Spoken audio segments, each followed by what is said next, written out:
ఇటలీలో మహాత్ముని విగ్రహం ధ్వంసం చేసినటువంటి ఖలిస్తానీ ఉగ్రవాదులు అని చెప్పి ఒక ఆర్టికల్ రాశాడు. ప్రజెంట్ ఇటలీలో ఎందుకు మహాత్ముని విగ్రహాన్ని ధ్వంసం చేశారంటే, ఇటలీలో G7 సమ్మిట్ 2024 G7 సమ్మిట్ జరుగుతుంది. ఈ G7 సమ్మిట్కి భారతదేశ ప్రధాని నరేంద్ర మోడీ కూడా వెళ్ళటం జరుగుతుంది.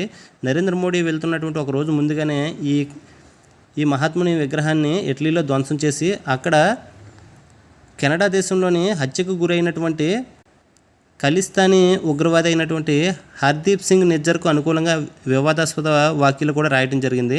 ప్రజెంట్ ఇటలీలోని G7 సమ్మిట్ జరుగుతుంది. G7 సమ్మిట్ ఎన్నవ సమ్మిట్ అని అంటే, ఇటలీలో జరిగేది 2024 సంవత్సరంలో ఇటలీలో జరిగేటటువంటి G7 సమ్మిట్ 50వ సమ్మిట్. ఏ తారీఖులో నిర్వహిస్తున్నారు అని కూడా అడుగుతాడు. 2024 జూన్ 13 నుంచి జూన్ 15వ తేదీ వరకు ఇటలీలో G7 50వ సమ్మిట్ జరుగుతుంది. ఇటలీ ప్రధానమంత్రి పేరు జార్జియా మెలోనీ.